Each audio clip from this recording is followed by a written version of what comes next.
Bonjour les amis, voilà on se retrouve pour un petit tutoriel en 3 étapes. Comment créer son compte Binance, commander sa carte et retrouver son adresse BTC ou USDT ou toute autre crypto-monnaie. Alors pour ces différentes étapes, vous allez avoir besoin de certains documents.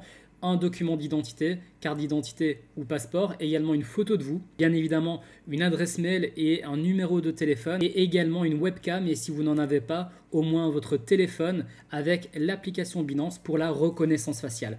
On se retrouve sur la page d'inscription. À tout de suite. Voilà les amis, on se retrouve sur la page d'inscription.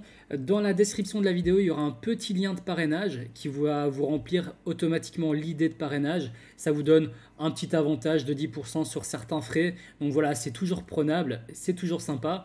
Bien évidemment, il faudra là rentrer votre adresse mail et un mot de passe. Attention, c'est un mot de passe à 8 caractères minimum avec une majuscule et un chiffre au minimum.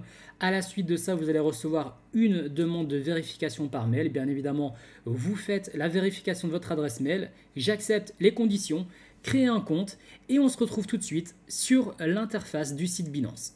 Nous voilà sur l'interface du site Binance après que vous ayez validé votre mail. Donc le compte est créé, mais il va falloir le sécuriser avec les différents documents dont je vous ai parlé tout à l'heure.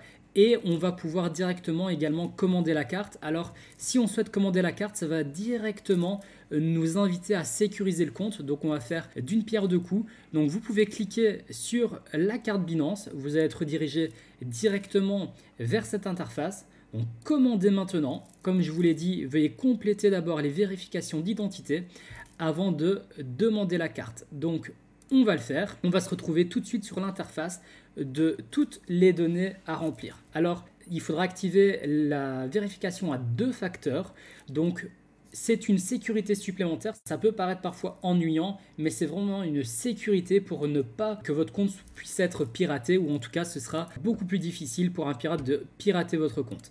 Donc, on va commencer par configurer la clé de sécurité. Vous avez le choix, soit la vérification par téléphone, soit vérification via Google. Moi, je vais choisir la vérification par le téléphone.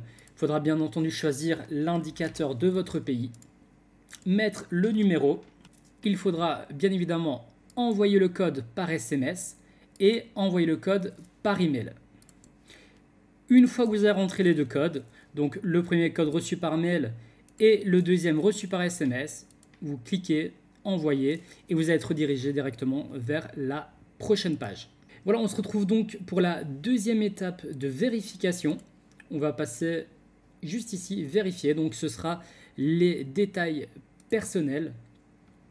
Alors, pays de résidence Belgique, bien évidemment, en ce qui nous concerne. Je vais rentrer les données de la personne concernée, l'adresse, le code postal et la ville.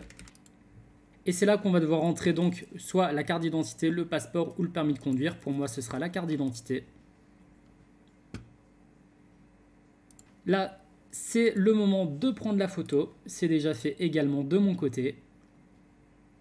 Et c'est là qu'il faudra faire la vérification de la reconnaissance faciale par l'application mobile ou par votre webcam si nécessaire. Je vous mets à l'écran également où trouver l'application mobile et également la petite case pour effectuer la vérification faciale. Alors une fois votre vérification faciale faite, eh bien, je l'ai terminée sur mon téléphone. C'est terminé, bien évidemment, il faudra parfois un peu d'attente.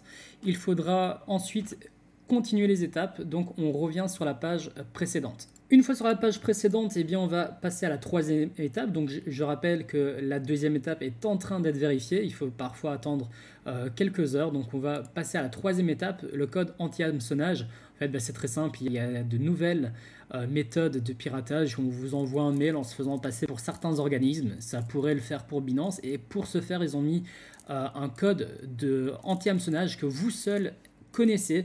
Donc je vais rentrer moi mon code d'anti-hameçonnage. C'est vraiment le code que vous choisissez et lorsque vous allez recevoir un mail de Binance, celui-ci va apparaître. Si un jour vous recevez un mail de Binance et ce code n'apparaît pas, c'est que ce n'est absolument pas un mail venant de Binance mais des personnes qui sont mal intentionnées en tout cas. Encore une fois, vérification par téléphone. Alors en ce qui concerne la quatrième étape, activer la liste blanche de retrait, c'est vous qui êtes libre de le faire ou non, c'est pas vraiment nécessaire en tout cas, ça permet juste de faire une liste blanche des adresses de Bitcoin ou d'USDT sur lesquelles vous êtes sûr de la véracité de ces adresses, des personnes de confiance, etc. Mais si vous activez cette liste blanche, vous ne pourrez envoyer de l'argent que vers ces adresses. Donc moi personnellement, je ne choisis pas de l'activer. Vous êtes libre ou non de l'activer. Ça ne sera pas nécessaire pour commander votre carte. On va juste patienter quelques instants jusqu'à ce que cette deuxième étape d'identité soit vérifiée et on se retrouvera pour finaliser la commande de la carte. À tout de suite. Voilà les amis, on se retrouve pas mal de temps plus tard après la confirmation. Alors je viens de recevoir un mail comme quoi l'identité avait bel et bien été vérifiée. Habituellement ça prend moins d'une heure, mais apparemment il y a pas mal de surcharge en ce moment, donc ça a été un peu plus long. Les 3 étapes sont faites. Encore une fois, il n'y a pas besoin de la quatrième pour commander la carte. Donc on va maintenant simplement passer à la commande de carte. Donc on retourne sur l'onglet de la carte. On va pouvoir maintenant passer à la commande. Alors bien évidemment, j'accepte que les données sont les bonnes.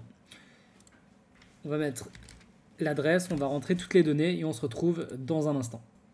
Alors une fois toutes les données remplies, eh bien, il suffira de laisser ou non la recharge automatique. Donc dès lors où vous allez recevoir des fonds en crypto-monnaie, vous pouvez par le biais de la recharge automatique les recevoir directement sur votre carte et l'utiliser donc de manière quotidienne.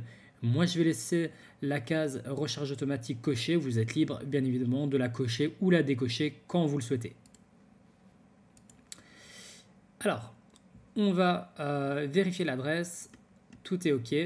Alors, il faudra mettre une preuve de résidence. Pour la preuve de résidence, attention, c'est soit une facture, gaz, eau, service de fibre internet, etc. Relevé bancaire, document officiel par le gouvernement, donc pas de carte d'identité, de facture mobile, etc. Pour ma part, ce sera un relevé bancaire. Donc, je vais directement l'ajouter ici. On commence la vérification et bien évidemment, il faudra attendre la vérification. Donc voilà, veuillez noter que la vérification de l'adresse est généralement confirmée dans quelques minutes, mais peut être traitée jusqu'au 31 janvier en raison de volume important. Donc comme la vérification d'identité, moi ça a pris quelques heures, je pense qu'on devra se retrouver d'ici quelques instants. A tout de suite. Ok les amis, du coup on se retrouve quelques heures plus tard en ce qui me concerne. Après la vérification de l'adresse, voilà, c'est vérifié, on peut donc retourner sur notre commande de carte. Alors, commander maintenant, réaccepte. On choisit simplement comment nous souhaitons que notre prénom apparaisse. Et voilà, la carte a bel et bien été commandée. On va arriver sur une interface qui présente la carte virtuelle. Donc le temps que vous receviez votre carte physique, vous avez une carte virtuelle avec des plafonds beaucoup moins élevés. On est à 870 € quotidiens. À savoir qu'avec la carte physique, qui arrivera d'ici une dizaine de jours, 2 semaines approximativement, vous allez augmenter votre plafond quotidien à 8700 €. Donc c'est plutôt pas mal, 8700 € par jour. Franchement, c'est très très bien. Ça, ce sont les 4 devises, donc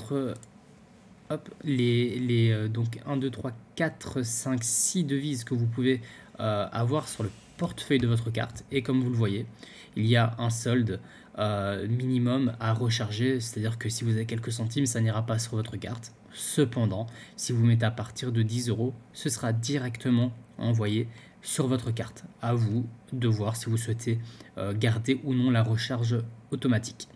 Donc voilà en ce qui concerne la carte. Et je vais maintenant vous montrer comment aller chercher votre adresse BTC ou une autre crypto-monnaie. Donc on se rend sur portefeuille spot. Ici, nous allons aller dans dépôt. Retrait, ce sera pour payer. Dépôt, c'est pour aller chercher son adresse où on souhaite récupérer de la crypto. Vos cryptos, attention que vous pouvez peut-être être sur fiat, il faudra se mettre sur vos cryptos. Ici, on est bien sur la monnaie BTC, donc le Bitcoin, et l'adresse se trouve juste ici. Si vous cliquez sur les 2 petits carrés, ça copie directement dans votre pièce papier. Vous n'avez plus qu'à faire clic droit coller ou CTRL V. Pour une autre crypto, on va chercher l'USDT par exemple, l'USDT Tether. Nous avons ici le lien à nouveau. Donc pour la personne qui souhaite connaître votre adresse afin de vous envoyer des fonds en BTC ou en USDT par exemple, il vous suffira simplement de lui communiquer cette adresse. Donc voilà, je pense que le tuto est complet. J'espère en tout cas que ça vous sera utile. Si vous avez des questions, n'hésitez pas à les poser en commentaire et j'y répondrai du mieux que je peux. Je vous souhaite en tout cas une très très bonne journée et à bientôt. Bye.